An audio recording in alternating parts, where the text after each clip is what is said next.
Olá, meu nome é Guilherme, eu sou o pai do grande Gui. Eu e Poliana nos conhecemos em 2011. Em 2014 fomos abençoados com a chegada do Guilherme Neto. O Guilherme Neto chegou na nossa vida em um momento bastante conturbado, né? Eu tinha perdido meu pai e o nome é uma homenagem a ele. E ele, desde que chegou já mudando drasticamente nossa vida. Com muita alegria, muito amor, e assim foi nos primeiros 5 anos da vida dele. Eu sou a Poliana, sou mãe do Guilherme Neto, do Gael. O Guilherme Neto, ele é uma criança muito amada. No comecinho do nosso namoro, a gente tava com 1 ano e meio, mais ou menos, juntos. Eu descobri a gravidez do Gui, acho que foi poucos meses depois que meu sogro faleceu. Meu sogro faleceu de câncer, ele chamava Guilherme também. E no começo foi um susto muito grande, não tinha sido uma gravidez programada, desejada, mas desde o momento que descobri que eu estava grávida do Gui, ele foi muito amado.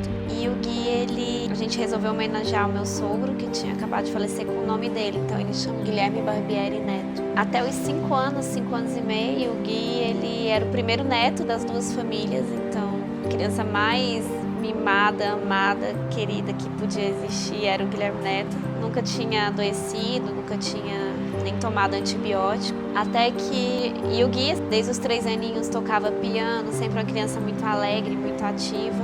Quando ele estava com 5 anos e meio, ele começou a reclamar de dor de cabeça. E no dia da apresentação de piano, ele ia fazer a primeira apresentação de piano dele, dia 29 de junho de 2019. Um dia antes eu tinha levado ele no oftalmologista, que tinha notado alguma alteração no olhinho dele, na pressão do olho, mas ele falou pra mim, olha, acho que a gente vai ter que procurar um neuro pra olhar, porque essa dor de cabeça não tem causa nos olhinhos dele, deve ter uma outra causa. Ali naquele momento ele viu que tinha uma alteração neurológica, porque ele estava com o nervo óptico dele estava com a pressão alterada, mas ele não me falou dessa alteração, ele não me assustou na hora. Só que eu fiquei, tem alguma coisa errada. Isso foi na quinta à tarde, na sexta de manhã eu consegui uma consulta com um neurologista de urgência, liguei e falei, nossa, eu preciso passar meu filho hoje em consulta. Aí consegui uma consulta imediata, já peguei o Gui, fui com ele faltou aula, a gente já foi pra consulta.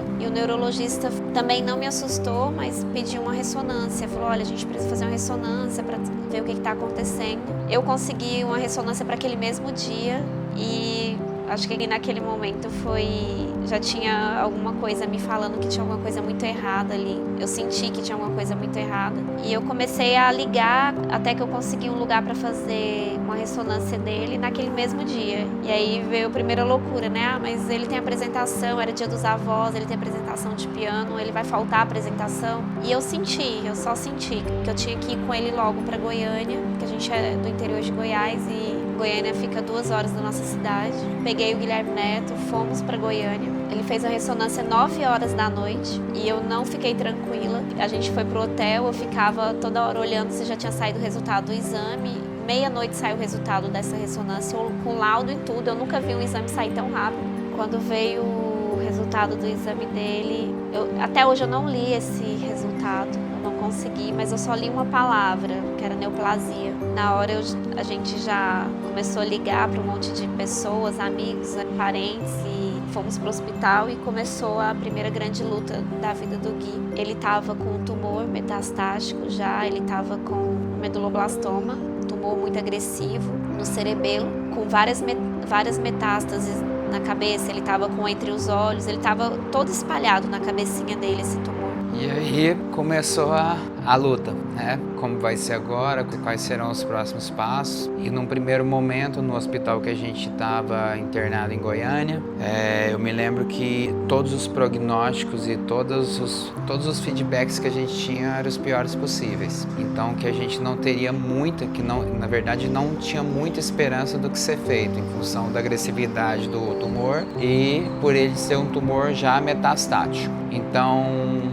o neurocirurgião que nos atendeu nos deu muito pouca esperança, né? E a gente viu que a gente teria que dar um passo além. Naquele momento parecia uma loucura, mas a gente decidiu tirar ele de Goiânia e levá-lo para São Paulo. Nesse momento a gente ouviu várias referências de um neurocirurgião em São Paulo e o acaso trazia para esse neurocirurgião, porque eram várias indicações de pessoas que não nos conheciam, de pessoas que não se conheciam repetindo o mesmo nome. Então, acho que eu posso mencionar aqui o Dr. Sérgio Cavalheiro, e foi então a primeira loucura que a gente teve, né? Hoje eu penso que eu estou no México, atrás da cura do Guilherme, mas naquele momento de sair de Goiânia para São Paulo já parecia uma grande loucura. Então foi assim que a gente fez, colocamos ele no avião, sem muita expectativa, totalmente perdidos, né? Sem saber o que fazer. Eu falava pra Poliana, porque no começo eu fui contra, né? Ninguém queria que a gente fosse. Eu falava o quê? A gente vai chegar lá em São Paulo, bater na porta do consultório do cara, e aí, né? Então eu tô com meu filho, enfim. Mas foi assim que a gente fez. Fomos até o doutor, marcamos uma consulta e já na primeira abordagem, no primeiro contato com o Dr. Sérgio Cavalheiro, como se o céu tivesse escuro, uma tempestade pelo menos abriu uma fresta de sol, uma ponta de esperança, que eu nunca esqueço que ele olhou e falou assim: nós podemos tratar assim seu filho. Mas que era um caso difícil. Era um caso dificílimo. Vem aí um período longo pela frente, né? Um período nebuloso, mas que sim, né? Que a luta vai começar. E algo que me marcou muito nesse dia foi que o Dr. Sérgio explicava pra gente tudo que teria que ser feito, né? Nós vamos abrir a cabeça do seu filho, tirar o tumor e eu ainda parecia que cada palavra que a gente ouvia era um soco que eu tomava na cabeça, vinha de um lado, vinha de outro e quando ele terminou de explicar tudo, eu pensei, bom, quando vai ser isso, né? Eu pensava que ele ia me mandar de volta para casa, que daqui a 2 meses, algum mês, a gente voltaria. Ele olhou pra gente e perguntou, ele tá de jejum? E a gente olhou um pro outro e falou, não. Ele, então vai ter que ser amanhã. Quer dizer, amanhã? Sim, amanhã nós vamos internar ele e vamos fazer a primeira cirurgia dele. Ele já internou no mesmo dia. Já internou já no mesmo dia, na verdade, né? Nos encaminhou para o hospital e já marcou a primeira cirurgia no dia seguinte. Que nessa cirurgia seria apenas para colocar uma válvula na cabeça para poder drenar o excesso de líquor que ele tinha em função do meduloblastoma e que dali para frente começaria a luta. E começou a luta. Uma luta cruel, uma luta muito cruel, né? Daí para frente vieram mais 3 cirurgias, dezenas de químio, rádio, muitos momentos muito difíceis, cara, que só olhando para trás a gente eu olho para a cara daquele menino e falo, cara, como que você passou por isso tudo? Não dá para acreditar como que aquela criança venceu, muitas vezes ele esteve muito perto da morte, porque tão cruel quanto o câncer, quem já viveu isso sabe, tão cruel quanto a doença é o tratamento. E o tratamento dele foi muito pesado. Então foram inúmeras infecções, inúmeras internações, né? E para o tratamento, continua o tratamento, vem uma infecção, vem outra infecção. Muitas vezes eu não vou ser demagogo de dizer aqui que eu sempre acreditei, mentira. Muitas vezes eu tive muito medo do que iria acontecer. Muitas vezes quando eu estava sozinho com ele e eu via o sofrimento dele, eu olhava e pensava se amanhã eu estaria ali com ele, né? Enfim, a gente é ser humano, a gente é fraco. E a luta foi indo, cada dia mais difícil que o outro, uns dias bons, dias ruins. Mas uma coisa que eu sempre digo que o Guilherme Neto, ele é uma criança especial. Ele sempre tinha um sorriso no rosto. E ele sempre tinha uma força dentro dos olhos dele que ninguém consegue explicar, cara. Eu olhava para aquele menino e falava, de onde sai essa força? De onde ele tira isso? De onde sai esse brilho nos olhos dele que não deixa a gente fraquejar? Eu me sentia covarde porque tinha hora que eu buscava força nele.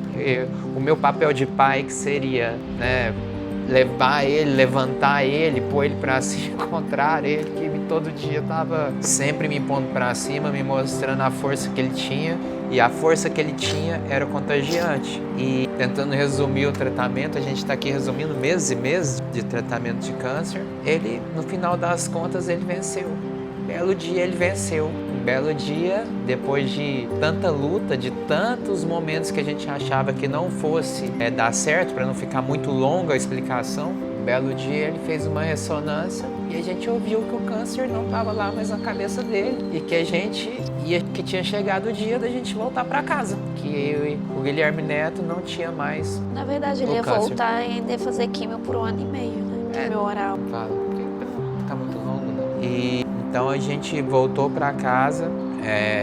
Muita gente às vezes pergunta de sequelas.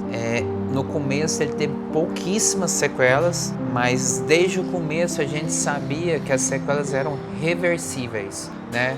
Um pouquinho de dificuldade de andar, uma certa dificuldade na fala, mas era bonitinho. Podia ser uma luta dura para qualquer criança, mas não para ele, cara. Assim como ele encarou todo o tratamento com muita força, ele também superou esses momentos difíceis com mais força ainda. Karatê, tênis, fono, físio e sempre do mesmo jeito. Tava lá cansaço, tava lá talvez um pouco de medo, mas estava lá o brilho nos olhos. O brilho nos olhos, a força que ele tem dentro do coração dele estava ali a cada momento. Então, a gente contou com várias pessoas incríveis ao longo desse caminho.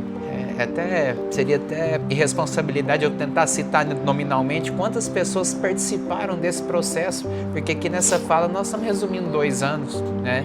Então são muitas pessoas incríveis que Deus coloca no nosso caminho, que estão no nosso caminho simplesmente para ajudar, simplesmente para clarear. E foram várias pessoas, né? Que de repente ele lutando karatê, jogando tênis, quando a gente piscou o olho ele estava perfeito. Perfeito. Ele não tinha sequela, ele voltava para a escola, ele era uma criança inteligente como todas as outras, ele continuava sendo aquele menininho que desde criança eu me perguntava por que ele era tão amoroso, por que ele era um menino tão gentil. Parece que a gente não sabe se ele já veio predestinado a passar tudo isso, mas esse jeitinho dele parece que nos mostrava que algo grande, algo louco ele ia ter que passar. E assim foi. Vida normal, vida feliz, a gente volta para casa com um Gaelzinho, porque a gente não pode esquecer que no meio desse turbilhão todo nasceu o Gaelzinho, né? A Poliana descobriu que estava grávida no começo do tratamento do Guilherme Neto. Então, todo o tratamento do Guilherme Neto, físico, químico, essa mulher ia grávida. As pessoas falavam, você não pode participar, ela nem aí. Então, o Gaelzinho veio também, talvez como o personagem principal dessa história, com essa alegria dele, encher nosso coração de alegria, nossa casa de alegria. E a gente voltou para nossa vida linda, normal, nosso trabalho, nossa família, nossa casa e... Mais ou menos. A gente voltou, o Gui ainda ficou 1 ano com a sonda no nariz, ele não se alimentava pela boca, ele pegou aversão à comida. E aí nisso teve a morte do meu avô, a quase morte da minha irmã, a gente ainda ficou uns meses em Recife. Pandemia.